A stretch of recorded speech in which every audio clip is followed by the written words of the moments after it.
Hey guys, today I am sharing with you an absolutely amazing, fluffy, moist, super soft sponge cake. It is out of this world and absolutely incredible. Let's just jump right in and get started.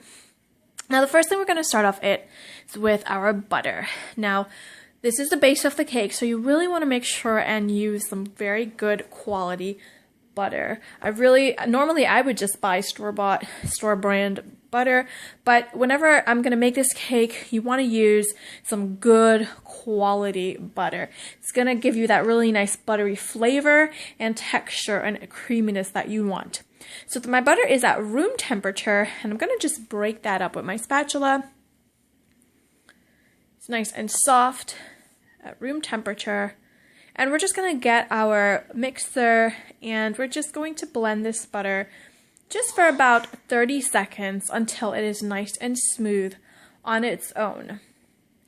So just going to mix that for about 30 seconds.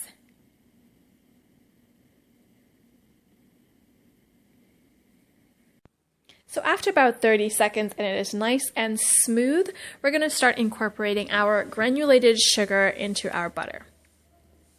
So I'm going to go ahead and add in my granulated sugar, and of course all the amounts will be listed below in the description box. And we're going to cream together our butter and our sugar for at least 8 minutes. It's really important that we really whip air into that butter and that sugar. So that's going to help make this cake really light and super fluffy. So really take about 8 to 10 minutes whipping the butter and the sugar. After every minute, I will take my spatula and I will run it around the edges of the bowl to bring it all back into the center to make sure that everything is really getting incorporated. And then I'm just going to keep doing that for about 8 to 10 minutes. You really want to make sure that that butter and that sugar becomes one with each other, so they're nice and fluffy and beautiful.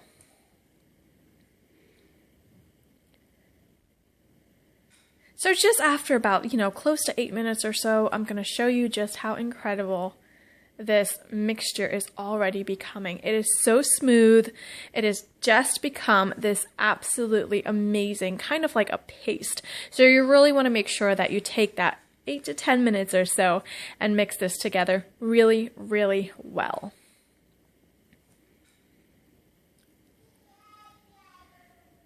So after I have completed mixing it, about that 8 to 10 minute mark or so, I'm going to just bring it back into the center again, and now we're going to go start adding in our eggs, one egg at a time.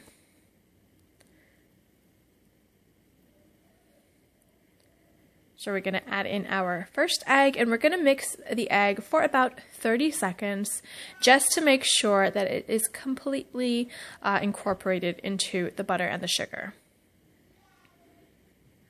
After about 30 seconds, we're going to add in our second egg and give that a mix.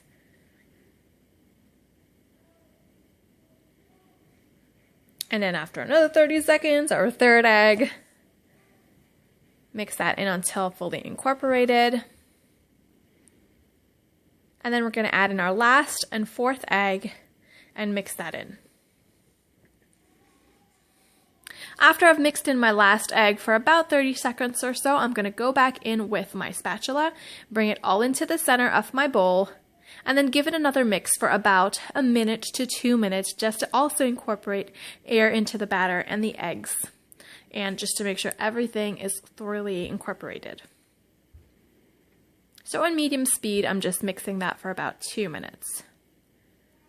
After that 2 minutes is over, I'm just going to go in with my spatula just to make sure everything is fully incorporated. And then we're going to add in our extracts. You want to add in about a good couple tablespoons of vanilla extract, about 2 tablespoons, to really enhance the flavor of the cake. And we're also going to zest in some orange. You can zest in about 1 whole orange, depending on the size of your orange. But yes, we really want the zest of that orange, or you can use some lemon.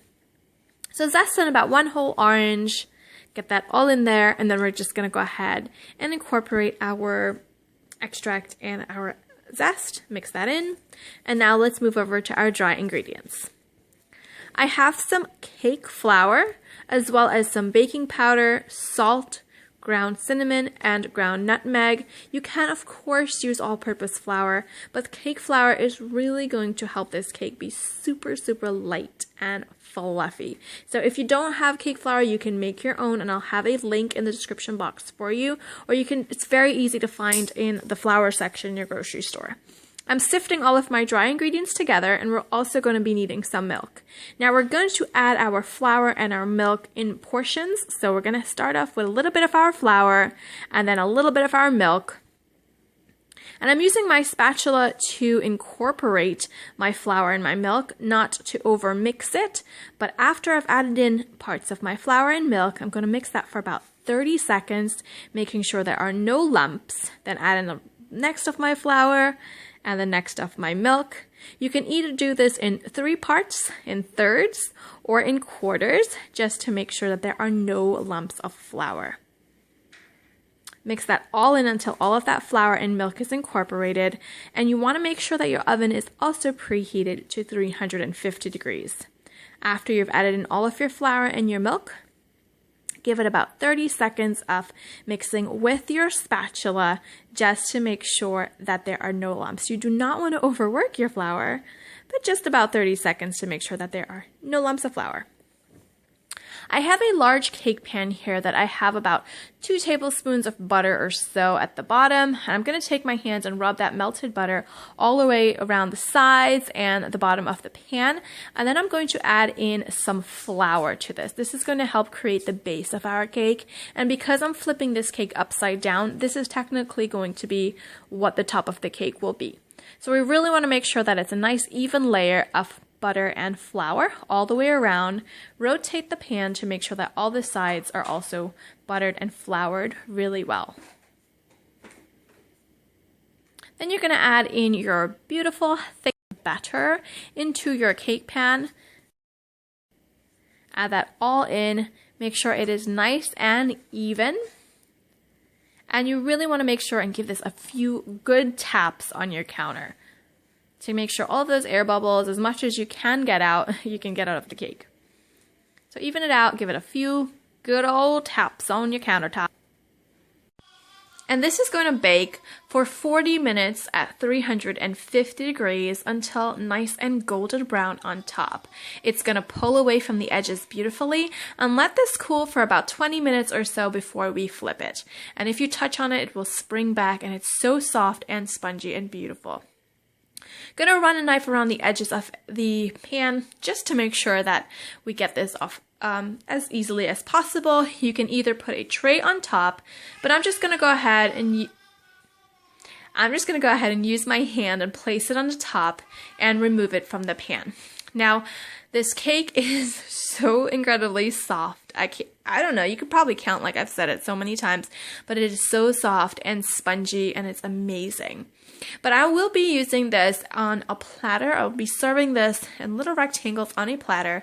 So I don't know why I used a circle pan, I mean really honestly, but I'm just gonna cut a big rectangle out of it, and then from that big rectangle, cut into smaller rectangles. Of course you don't have to do that, just serve as is and you are good to go. The end parts there will be the best parts. I mean, to me, those little kind of like crusted parts are the best. I'm cutting them up into little rectangles and just serving it on a platter. You can use it fresh fruit or whipped cream or on its own, and it is amazing. Oh my goodness gracious me. Have you ever had that sponge cake that your grandma used to make when you were growing up? Now this is what that reminds me of, and that is why I think it's so amazing. She made the best sponge cake. And this is so much like it. So I hope that you guys enjoy this recipe. If you give it a try, let me know. All the amounts are below, and I'll see you guys next time. Bye-bye.